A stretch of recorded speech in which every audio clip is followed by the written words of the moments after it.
It all started because of a typo. A simple, stupid typo. My name's Drew, and I was trying to RSVP to a neighborhood barbecue when I accidentally clicked reply all on an invitation I thought was from my friend Linda. Except it wasn't for a barbecue. It was for something called the Capital Canine Invitational. I wrote, "Count me in. Can't wait," with 4 hot dog emojis. 5 minutes later, I got a response. "Excellent, Drew. So glad to have you and Butterscotch participating this year." I had no idea who Butterscotch was, but I figured it was a potluck dish or something. I didn't realize until 2 days later, when a man named Carl knocked on my door holding a clipboard, that I had just signed up for a national-level dog show. "You're a new face," Carl said cheerfully. "Love that enthusiasm. Butterscotches." At the groomer, I lied. "Getting a full makeover." He nodded, approving. "Good. You'll need her in top shape. This year's judges are no joke." After he left, I stood in my kitchen in horror. I didn't own a dog. I had never had a dog. The closest I'd come was house-sitting my cousin's turtle in 2013. But now somehow, I was expected to compete in an elite canine competition with a dog named Butterscotch, who did not exist. I considered just backing out, but curiosity and misplaced pride got the better of me. How hard can a dog show be? I muttered. I texted my friend Maya, who owned the most photogenic golden retriever on Instagram, and begged her to lend me her dog for a few days. "You want to borrow Toasty?" "For a dog show," she said. "It's for science," I told her. "And also possibly to prevent total humiliation." She eventually agreed, with the condition that I didn't do anything weird or viral. Toasty arrived the next morning with a duffel bag of outfits and a folder of strict grooming instructions. I had no idea what I was doing. I was in over my head. And the Capital Canine Invitational was only 3 days away. That's when I made the second worst decision of the week. I started training Toasty myself, with nothing but YouTube tutorials, peanut butter, and blind confidence. The first thing I learned about dog show training is that it's not just about teaching the dog to sit pretty. It's about choreography, posture, attitude, and apparently being able to walk in sync like a furry, four-legged ballerina with a handler who doesn't trip over his own shoelaces. Guess which one of us struggled more? Toasty was a professional, at least she looked like one. Her golden coat glistened, her tail wagged like royalty, and her Instagram game was stronger than most influencers. I, on the other hand, was trying to figure out what a stack pose was and why Toasty kept dramatically flopping over whenever I attempted it. Maya sent me daily texts, "How's my baby doing?" with 10 heart emojis. I lied. Perfect. She's a natural. What I meant was, we just had a standoff over a squeaky donut for 45 minutes, and I think she's winning. I watched hours of past dog show footage, trying to mimic the slick, confident handlers. I even practiced in front of the mirror with a leash tied to a mop. That's when my neighbor, Mrs. Klein, caught me mid-walk pivot in the hallway. "Are you walking a ghost?" she asked. "It's for a thing," I replied, already regretting everything. By the night before the event, I had built a routine for Toasty involving a spin, a bow, and a dramatic finish that included her jumping into my arms, which she refused to do unless bribed with deli turkey. I packed snacks, lint rollers, her fancy collar, and a backup bow tie. We were ready. Or so I thought. The next morning, we pulled up to the event, held in a massive conference center that looked more intense than any wedding I'd been to. There were banners, judges in navy blazers, and dogs that looked like they had stylists. I tried to blend in with the crowd, but I stuck out like a ketchup stain on a white sofa. "Oh, Butterscotch." Carl spotted me instantly. "Love the transformation. She looks 10 pounds lighter and fluffier this year." "Oh, thanks," I said. "New shampoo." Toasty gave me a look that said, "This is your mess. Don't drag me into it." We were assigned number 67. I pinned the badge to my chest, took a deep breath, and looked around. That's when I realized we were in the Advanced Obedience Freestyle category. Freestyle. Like, dance. I had just accidentally entered us into the canine equivalent of America's Got Talent. Toasty stared up at me like, "You did what now?" "Freestyle," I whispered, flipping through the competition booklet. "It's interpretive obedience. With music." Around us, other competitors were stretching like Olympic gymnasts while their dogs hopped, bowed, and twirled to practice tunes blasting from portable speakers. One woman was in full sequence, synchronizing steps with a poodle who had better rhythm than I did. I considered faking a family emergency. Maybe I could claim Toasty had an existential crisis. But just as I was plotting our escape, Carl reappeared. "You're up after Team Daisy Duke," he said. "Get ready for the spotlight." Then he vanished like a well-dressed hallucination. "Okay," I told Toasty, kneeling beside her. "We trained for exactly 0 minutes of this, but you're charming, I'm desperate, and together, We might confuse them long enough to not get disqualified. I plugged in my phone and scrolled through the one playlist I had downloaded offline. It was 90% 2000s pop and one motivational podcast. I chose Britney Spears' Stronger. Because why not? Our names were called. The lights dimmed. The announcer's voice echoed, now entering, Team Butterscotch. The crowd applauded politely. Toasty pranced out like she owned the place. I shuffled after her, wondering if cardiac arrest counted as a performance ending. The music started. Toasty immediately sat. Great. I panicked and waved my hand like a magician in distress. She interpreted it as a signal to roll over. The crowd giggled. Encouraged, I clapped. Toasty barked, spun, then did a weird little hop. I leaned into it. We twirled. We stepped. I tripped. She caught the leash with her paw and gave me the most unimpressed look of the decade. So I did what any desperate man would do. I improvised. I danced. Pearly. Toasty followed me, weaving between my legs, leaping over my arm, and at one point, nudging me into a pirouette I did not consent to. And just when I thought we bombed completely, she leapt up and placed her paws on my shoulders, perfectly on beat with the final chorus. I froze. The crowd gasped. She held it. I blinked. She blinked. And then I lifted her like she was Simba on Pride Rock. The crowd exploded. Standing ovation. I heard someone yell, iconic. We trotted off stage, Toasty wagging me in shock. What was that? Carl beamed. The judges loved your raw style. Very postmodern. I nodded.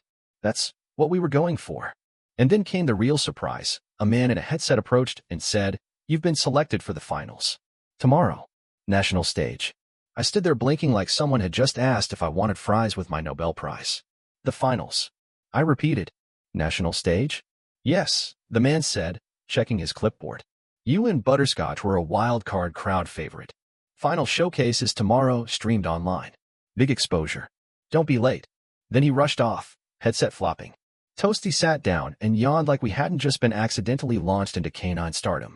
This can't be happening, I muttered, crouching beside her. We were supposed to fake our way through one routine and quietly disappear into the night. Toasty licked my nose and burped gently into my face. Somehow, it felt like encouragement. We went back to my place, both exhausted. I gave her half a rotisserie chicken and 2 spoons of peanut butter, which she accepted as payment for emotional trauma. Then I started researching what the finals involved. Turns out, the national stage wasn't just another freestyle routine. It included a segment called Thematic Excellence, where the handler and dog had to present a performance based on a story, with props and costumes. Maya FaceTimed me just as I was deep into a forum thread titled, How to Make a Dog Look Like a Pirate Without Glue. So she said, I saw the live stream. Explain yourself. I can't. It just happened. Toasty looks better with you than with her doggy influencer agency. She has an agency? That's not the point. The point is, you're in the finals. This is legendary. It's also terrifying, I said. We need a theme. Something powerful. Something simple. Maya thought for a moment. What about Titanic? Everyone loves Titanic. You want me to reenact a doomed historical love story with a dog? Yes, but tasteful, and with floating door references. I considered it. We can do better. And then it hit me. Star Wars. Toasty is Princess Leia. Me as an off-brand Obi-Wan. Light Up Chew toys as lightsabers. We stayed up until 3 a.m. building a cardboard spaceship and sewing a robe from an old bath towel. Maya dropped off a Leia bun headpiece she made from brown socks and hair ties. Toasty was surprisingly tolerant. The next morning, we arrived early. The stage was enormous. Cameras, commentators, even a foam machine. I turned to Toasty. Okay, girl. Once more into the galaxy. She pawed my foot and sneezed. It was a good omen. Contestants, please prepare for your performance, the announcer boomed. I peeked backstage. That's when I saw it. Our main competition, a border collie in a full marching band uniform, playing a tambourine. I stared at the tambourine-playing border collie like it was a mirage. The dog was in full costume, epaulets, sequined hat, actual boots. The handler wore matching stripes and was giving the dog a pep talk like a coach before a Super Bowl. This is fine, I whispered to Toasty, who was currently chewing on part of our cardboard spaceship. Totally fine. No pressure. It's just a nationwide performance where we're competing against Canine Mozart in a marching band. Toasty blinked at me, unbothered. That was her superpower, unbothered brilliance. I took a few deep breaths and double-checked our props. Towel robe, glowing chew saber, Leia sock buns, and a Bluetooth speaker preloaded with dramatic Star Wars music. Team Butterscotch, you're up in 5, called a stagehand. We stepped into the prep area as the border collie finished with a flourish and bowed. The crowd gave thunderous applause. I was about to faint. Focus, I muttered, cueing the speaker. We're not aiming for technical perfection. We're aiming for narrative sincerity. Toasty wagged her tail and sneezed again. The lights dimmed. The announcer called, up next, Team Butterscotch, presenting The Barkside Awakens. A swell of orchestra music filled the arena. We stepped out into the glow of hundreds of eyes. Toasty trotted confidently beside me, Leia buns flopping, as I twirled the glowing chew saber dramatically. I began narrating in a deep, suspiciously British voice. In a galaxy not so far away, an unlikely hero emerges from the pound to bring balance to the bark. Toasty hit her cues like a seasoned actor, leaping over the cardboard spaceship, circling me, barking heroically on beat. The crowd laughed, clapped, cheered. I knelt, raised my lightsaber, and Toasty tapped it with her paw. The foam machine activated perfectly, simulating hyperspace. And then came the grand finale. Toasty ran in slow motion, slight confusion, toward me, jumped up, and instead of leaping gracefully into my arms like we rehearsed, she flopped sideways and landed directly on my face. The entire room gasped. My glasses flew off. My speaker cut out. There was a split second of silence. And then Toasty stood proudly on my chest, barked twice, and let out the loudest, most enthusiastic fart I've ever heard come from a living creature. The audience erupted in laughter. Judges covered their mouths. One of the commentators whispered, "Well, that's a first." Toasty bowed. I groaned. And somehow, we had just delivered the most memorable moment of the entire show. We limped. I limped offstage to thunderous applause and a chorus of giggles. My face was damp with dog slobber and stage fog, my ego mildly bruised, and my Bluetooth speaker was now aggressively playing the Cantina band on loop. What just happened? I muttered, sitting on a crate backstage while Toasty licked peanut butter off her paw like she hadn't just publicly flattened me in front of the entire country. Maya called instantly. "That was iconic," she screamed. "Did you plan the face smash? The fart? It was like modern theater." I cried. "It was not planned," I groaned.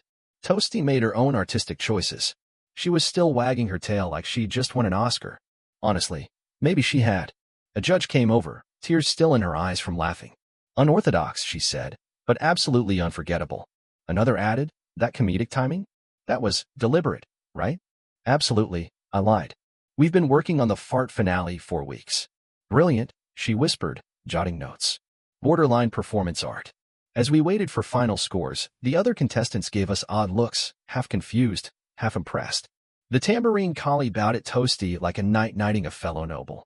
The scoreboard screen began updating. I held my breath. We didn't place first. That honor went to a Doberman who painted with his paws while his handler recited Shakespeare. But we did win something, audience favorite, Team Butterscotch. The crowd roared. Toasty barked proudly, wagging her sock buns in victory. They handed me a giant gold bone-shaped trophy that said, Unleash Joy Award, and a gift basket that included 5 squeaky flamingos, a dog blanket, and for some reason, a bottle of dog-safe champagne. Carl reappeared, red-eyed from laughing. "Drew, I have to say, you're one of the most memorable first-timers we've ever had. You and Butterscotch are welcome back anytime." "You know," I said cautiously, "I feel like I should come clean about something." "Let me guess," he said, raising an eyebrow. "That's not your dog?" "Technically, she belongs to my friend Maya, and her name's actually Toasty." He grinned. "I know. I saw her on Dogstagram. You're lucky she's more photogenic than any of our regulars." "So I'm disqualified?" I asked. "Disqualified," he scoffed. "You just redefined canine comedy. You're legendary." I looked down at Toasty, who was currently peeing on one of the fake props backstage. "Legendary," I echoed. And then Carl added, "Also, Netflix called. They saw the performance. They might want to talk." "Netflix?" I repeated, half certain I was hallucinating. "As in, the Netflix?" Carl nodded like this sort of thing happened every Tuesday. "They have a new series in the works. Something about unexpected talent and viral moments. They called the event organizer looking for the Face Guy and the Golden Fart Comet." I blinked. "We're the Golden Fart Comet?" "You are the Golden Fart Comet," he confirmed solemnly. Toasty let out a victorious bark, her head held high, as if she fully understood the cultural significance of her bodily betrayal. Maya FaceTimed me again, somehow already in a branded Toasty t-shirt. "Dude, Toasty's followers went from 4K to 82K in 2 hours. Brands are demanding me. Some dog food startup wants her to be their ambassador." I tripped on a sock bun and got farted on. I reminded her. "I am but a humble stage rug." A rug with a sponsorship deal, she corrected. You're internet royalty now. Accepted. The next day was pure chaos. The performance had gone viral. Twitter had GIFs. TikTok had edits. Someone remixed Toasty's Jump with Celine Dion vocals and added glitter trails. My inbox flooded. Reporters. Influencers. A woman claiming to be a dog psychic who wanted to read Toasty's aura. We even made it to Good Morning Barkmerica, where the anchor cried laughing while replaying our faceplant in slow motion. Maya and I sat in my kitchen, staring at Toasty as she snoozed on a throne made of her own gift baskets. What now? I asked. I mean, do I keep doing this? I'm not a dog guy. I work in IT. Not anymore you don't, Maya said, sliding her phone over. You've got an offer to be on Pause and Glory, and the email starts with the words, Dear Toasty and Human. That sounds like a cartoon. It's a nationally syndicated cartoon, and they want you two to guest star. I looked down at Toasty, who farted again in her sleep and smiled. She's not even trying anymore, I muttered. This is who she is now. She's transcended. That night, we got one final email from Carl. It read, Team Butterscotch is invited to next year's Capital Canine Invitational. Category, Freestyle Performance, Legends Division. And underneath PS. Please tell Toasty I'm framing a still from her final leap. I closed the laptop slowly.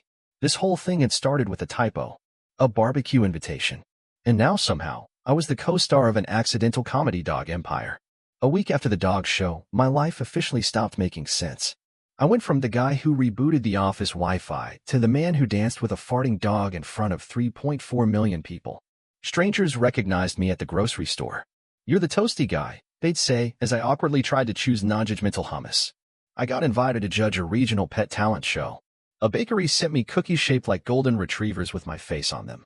Even my aunt, who once referred to YouTube as that Googling channel, called to say she saw me on the Netflix tweets. Toasty, of course, took it all in stride. She was now fully leaning into her fame, posing for photos with toddlers, tilting her head dramatically on cue, and somehow learning to wink. Maya and I hired a media manager who referred to her as the client. Our lives became a blur of interviews, appearances, and unsolicited theme song submissions. One man sent a jingle titled Toasty's Toots that honestly slapped a little. Then the unexpected twist came. We were invited to an event called the Bar Academy Awards. Think Oscars for dogs. Red carpet, gold collars, celebrity pups, and even a segment hosted by a retired police canine who now did stand-up. Our category? Best Viral Performance. Toasty was up against stiff competition, a pug that skateboarded, a Yorkie that painted abstract art, and a Chihuahua who did interpretive dance to Taylor Swift. The awards ceremony was surreal. We walked a red carpet made of artificial turf. I wore a suit. Toasty wore a tiara and a tutu because Maya had completely taken over wardrobe. Cameras flashed. Dogs barked. At one point, a poodle in heels tried to pick a fight with a bulldog in a cape. Then came our moment. The host opened the envelope, paused dramatically, and said, and the winner for Best Viral Performance goes to Team Butterscotch. The room erupted. Toasty barked triumphantly. I tried to give a speech but only managed. We'd like to thank peanut butter, cheap bath towels, and accidental flatulence. The crowd laughed. Someone chucked us a squeaky trophy. Toasty caught it in midair. Paparazzi captured the shot and titled it, The Catch Heard Round the World. I thought, this is it. The peak. We'll go home, settle down, write a children's book maybe. But then I checked my phone and saw a message from a TV producer. Subject line, Let's talk, National Dog Show Tour. I stared at the email like it was a mirage. Let's talk, National Dog Show Tour. The message was from a producer named Elliot who claimed to work for a new live event series called Barkside Live. He wanted Toasty and me to join the official tour as comic relief between the serious dog routines. Imagine Broadway, he wrote, but with more fur and less judgment. I showed Maya. She screamed so loud Toasty hid behind a houseplant. This is it, she said. You're going on the road. With a dog. You're a traveling act now. A traveling fart act, I corrected. Let's not glamorize it. Elliot offered us a full itinerary, 12 cities, 2 months, first-class pet travel, accommodations for 3. Yes, Toasty required her own bed, and the freedom to do whatever weird thing made the internet fall in love with you. I wasn't sure if I was flattered or slightly insulted, but we said yes. Fast forward 3 weeks, and there I was, in a dressing room in Des Moines, wearing gold glitter sneakers and holding a wireless mic shaped like a bone. Toasty had her own dressing room. It had mood lighting. On opening night, I stood backstage with butterflies in my stomach and Toasty chewing on a bacon-scented plush corgi. The announcer boomed. And now, the viral sensations you didn't know you needed, Team Butterscotch. The curtain lifted. The music hit. Toasty and I ran out, me waving like a pageant queen, her trotting beside me with a sparkle cape. I launched into our now famous Bark side bit, complete with new jokes, updated dance moves, and yes, Toasty's dramatic leap, this time landing on my back instead of my face. The audience howled. Literal howls. There were kids in the front row holding up signs that said, "We Red Heart Butterscotch," and "Tootie Toasty for President." That night, we signed Squeaky Bones, posed for photos, and were given honorary keys to this city dog park by the mayor. The tour became a whirlwind. In every city, we were met with bigger crowds. One town even had a Toasty Day parade, complete with a float shaped like her head. Somewhere between Kansas City and Pittsburgh, it hit me. This all started with a mistyped email. And now, people were paying to watch a guy in gold sneakers do interpretive Star Wars with a dog who might have weaponized gas. But just when I thought I'd seen it all, Elliot pulled me aside backstage in Chicago and whispered, "There's been a last-minute addition to the tour. A surprise contestant. Someone who claims to be your rival." "A rival?" I repeated, mid-sparkle sneaker change. "Like, someone who dances with a dog against me?" Elliot nodded gravely. "He calls himself the Canine Maestro. Travels with a schnauzer named Tinsel. Says he's here to restore dignity to freestyle performance." I blinked. "Did we ruin the art form?" "You farted on it and set it on fire," Elliot said. "In a good way." That night, I watched from the wings as the Canine Maestro made his debut. He wore a tuxedo cape. His dog, Tinsel, wore tiny tap shoes. Their routine was impeccably choreographed, timed to Beethoven's Fifth, with Tinsel pirouetting like a caffeinated ballerina. The crowd gasped. Toasty slept through the entire performance, head on my foot, lightly snoring. "We're doomed," I whispered. Maya, now our tour manager and full-time snack wrangler, popped a cracker in her mouth and said, "Don't compete. Just Toasty." It became a mantra. Don't compete. Just Toasty. The next show, we didn't try to outclass the maestro. We leaned into our weirdness. Our new act featured Toasty doing interpretive meowing to a cat-themed remix of Bohemian Rhapsody. I wore a cat ear headband. At one point, Toasty dragged a giant rubber chicken across the stage in slow motion while I narrated its tragic backstory. The crowd lost their minds. The Canine Maestro was not amused. Afterward, he approached me backstage and said, "You're an insult to this profession." "Sir," I replied, "I accidentally entered a dog show thinking it was a barbecue. There is no profession." He huffed and walked off. Toasty sneezed on his shiny shoes. The rivalry only grew. Audiences started picking sides. Fan pages popped up, Team Tinsel versus the Toasty Troupe. People wore capes to shows. There was merch, slogans, a very detailed animated TikTok series titled Dog Wars, The Sniffing. But the biggest surprise came when Elliot gathered us all before the final show in New York City. "Tonight," he said, "we're streaming worldwide.